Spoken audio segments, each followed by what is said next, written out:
Hello दोस्तों, मैं आपको ये नहीं कहूँगा कि आप मेरे चैनल को लाइक शेयर सब्सक्राइब करें, लेकिन इस बात की गारंटी ज़रूर लेता हूँ कि आपको छोटे से प्लेटफॉर्म पर कुछ नया सीखने के लिए ज़रूर मिलेगा।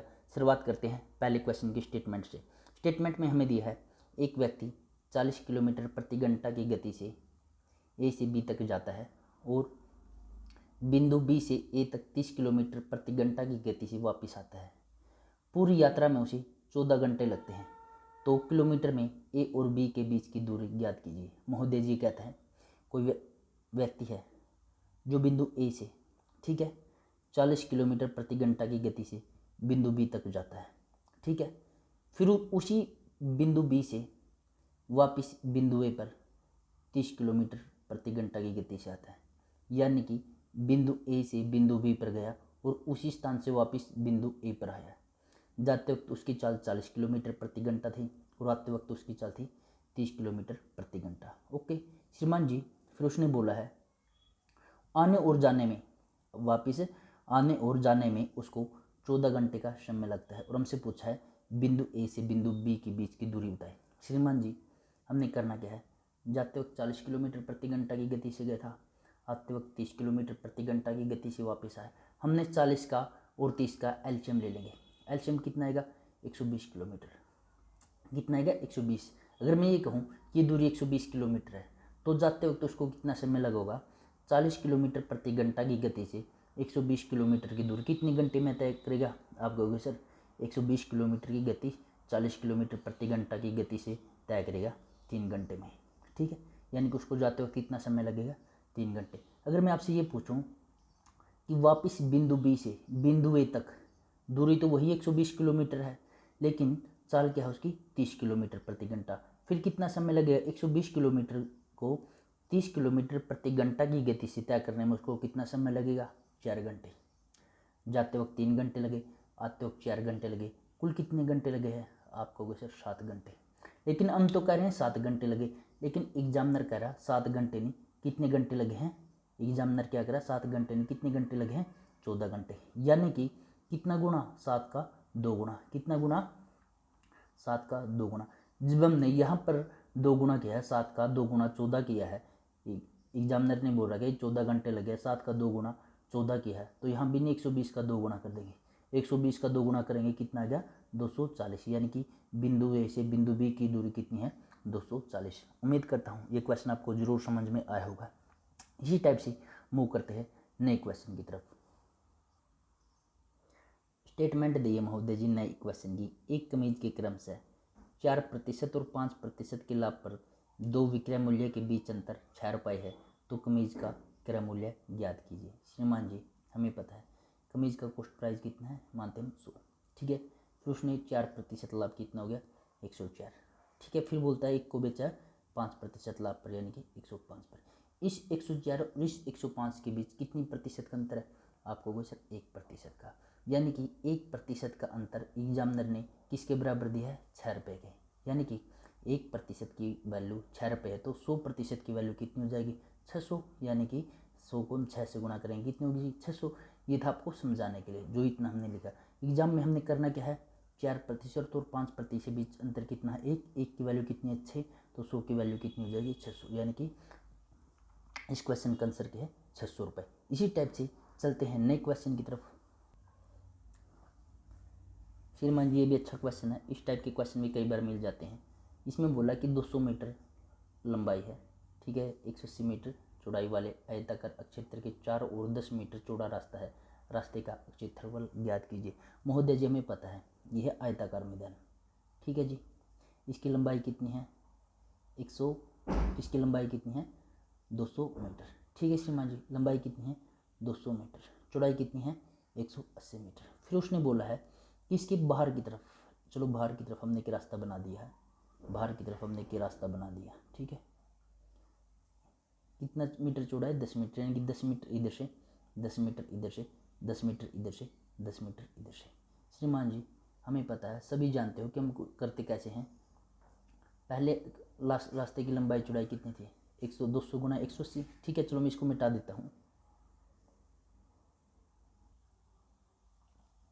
हमें पता है पहले रास्ते की लंबाई कितनी थी, आप कहोगे सर 200 मीटर, ठीक है। चौड़ाई कितनी थी, 180 मीटर, ठीक है जी। लेकिन अब क्या हुआ है, इसके बाहर की तरफ 10 मीटर चौड़ा रास्ता बना दिया, यानी कि पहले 200 थी, 10 ये बढ़ गई, 10 ये बढ़ गई, कितनी होगी लंबाई, 10 इस साइड से 10 इस साइड से, यानी कि 20 बढ़ गई। पहले लंबाई कितनी थी 200, अब कितनी होगी 220। उसके बाद पहले चौड़ाई कितनी थी 180, 10 ये बढ़ गई, 10 ये बढ़ गई, यानी कि कितनी बढ़ गई 20, यानी कि 180 से कितनी होगी 200। हमें पता बाहर का क्षेत्रफल है, जो बाहर वाले रास्ते का क्षेत्रफल है, उसमें से अगर हम ये घटा देंगे तो हमारे पास क्या आ जाएगा, तो हमारे पास क्या आ जाएगा, रास्ते का क्षेत्रफल। लेकिन आप कहोगे सर 220 इंटू, आप कहोगे इस बात का तो हमें भी पता है, 220 इंटू 200 को हम मल्टीप्लाई करके अगर इसमें से घटाएंगे तो कैलकुलेशन लंबी नहीं हो जाएगी। कैलकुलेशन लंबी हो जाएगी तो आपका टाइम ज़्यादा लगेगा। लेकिन हमने ऐसे नहीं करना, आप ऐसे कर सकते हो लेकिन ऐसे नहीं करना। हमने करना क्या है, आप एक बात बताओ, जो ये छोटा रास्ता पहले का रास्ता था जो भी हमने बनाया, 10 इस साइड से 10 इस साइड से बढ़ गया, कितना बढ़ा 20 से बढ़ गया।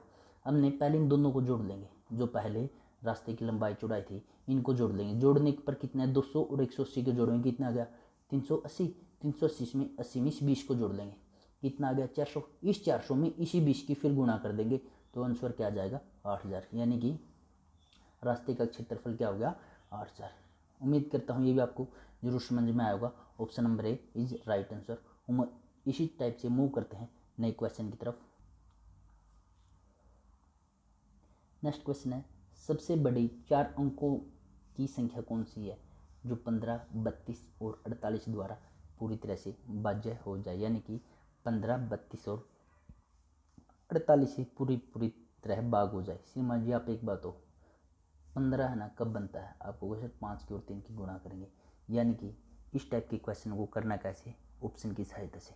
यानी कि जो ऑप्शन 5 और 3 से पूरा डिवाइड होगा वही इस क्वेश्चन का आंसर होगा। चलो हम एक नज़र मारते हैं ऑप्शन पर।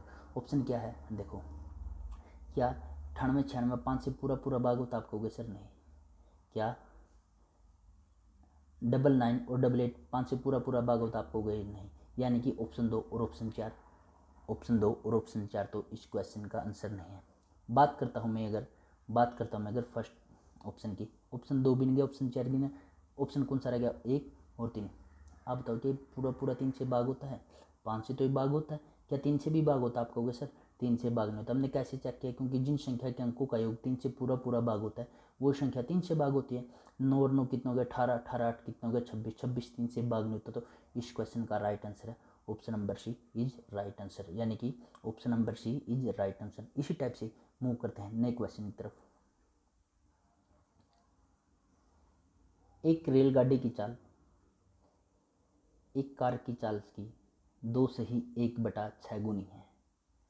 कार 9 घंटे में 486 किलोमीटर की दूरी तय करती है। रेलगाड़ी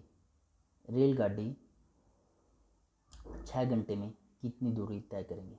श्रीमान जी 2 से ही 1/6 का मतलब कितना होता है 13/6, यानी कि ये 13/6 जो सबसे नीचे होता है ना, जो सबसे नीचे होता है जिसको हम हर बोलते हैं, ये किसका मान होता है, ये उसका मान होता है जिससे हम तुलना करते हैं। यानी कि तुलना हम किससे कर रहे हैं, आप कहोगे कर सर कार से, यानी कि रेल थी, रेल को हमने लिख दिया ट्रेन, सी से लिख दिया कार, यानी 13/6। यानी कि कार की चाल 6 है तो ट्रेन की चाल कितनी होगी 13 किलोमीटर प्रति घंटा, ठीक है। फिर इसने बोला कि कार है ना 9 घंटे में 486 किलोमीटर दूरी तय करती है। जो कार ये 9 घंटे में 486 किलोमीटर दूरी तय करती है, तो 1 घंटे में चाल कितनी आ जाएगी, आपको सर इस 486 को 9 से डिवाइड करेंगे तो 1 घंटे में इसकी चाल आ जाएगी 9 पंजे 45, 9 छके 54, यानी कि कितना 54 किलोमीटर प्रति घंटा। श्रीमान जी कार यहाँ से 9 घंटे में 486 किलोमीटर की दूरी तय करें तो इसकी चाल कितनी आएगी, आपको सर 54 किलोमीटर प्रति घंटा। लेकिन हम तो कह रहे हैं कि 6 किलोमीटर प्रति घंटा, हम तो कह रहे हैं 6 किलोमीटर प्रति घंटा, लेकिन एग्जामिनर कह रहा है कि 54 किलोमीटर प्रति घंटा, यानी कि कितने गुना 9 गुना। अगर हमने इस साइड से भी 9 गुना किया है तो यहाँ से भी 9 गुना कर देंगे, और 9 गुना पर करने पर अपना अंतर कितना आ जाएगा, 13 की और 9 की गुणा करेंगे कितना आ जाएगा 10 × 90 और 9 × 27, यानी कि 90 27 कितना हो गया 107 किलोमीटर प्रति घंटा। 13 × कितना हो गया 107 किलोमीटर प्रति घंटा। श्रीमान जी क्वेश्चन का आंसर यही नहीं आता। इसने आगे वाली लाइन में पूछा थोड़ा प्रिंटिंग करने में थोड़ा आप मुझे पता आपको दिखाई नहीं दे रहा। इसने पूछा कि रेलगाड़ी 6 घंटे में कितनी दूरी तय करेगी। श्रीमान जी 1 घंटे में वो 107 किलोमीटर चलती है, तो 6 घंटे में कितनी चलेगी हमें पता है। इसकी कैलकुलेशन करेंगे। वैसे तो इजी क्वेश्चन, इजी कैलकुलेशन ये तो आप भी कर लोगे। 7 छक्के 42 और 600 कितना हो गया 642 किलोमीटर प्रति सॉरी 6 घंटे में कितनी दूरी तय करेगी 642 किलोमीटर की। कितनी दूरी तय करेगी 642 किलोमीटर। 642 नहीं यार, 13 गुना 9 कितना होता है यार, 107 नहीं होता है। 13 गुना 9 होता है 117। कितना होता है 13 गुना 9 117 होता है। कैसे 13 निमे 10 निमे 90 9 27 कितना हो गया 117। 117 की ओर हम 6 की गुना करेंगे। 117 की ओर हम 6 की गुना करेंगे कितना होता है। गुणा कैसे करेंगे हम 100 + 17 लिख सकते हैं इसको। 17 गुना 6 ये कितना हो गया 102 और 100 गुना 6 कितना हो गया 600। 600 और 102 कितना हो गया 702 किलोमीटर। 702 किलोमीटर हो जाती है कई बार जल्दबाजी। चलो इसी टाइप से नेक्स्ट क्वेश्चन है, इजी क्वेश्चन है। कहाँ गया ये तो आप सभी कर ही लोगे। देखो इस टाइप के क्वेश्चनों को मैं करना क्या है, इसको मान लेते हैं हम ए, यहाँ पे माइनस है, इसको मान लेते हैं बी, यानी कि ए का क्यूब माइनस बी का क्यूब। ठीक है श्रीमान जी, इस टाइप का इस क्वेश्चन का आंसर आप कमेंट बॉक्स में बताएंगे। और एक क्वेश्चन ये है, इस क्वेश्चन का भी आंसर आप कमेंट बॉक्स में बताएंगे। उम्मीद करता हूँ आपको ये वीडियो, मेरा छोटा सा प्रयास आपको ज़रूर पसंद आएगा। Thanks for watching. वंदे मातरम। जय हिंद दोस्तों।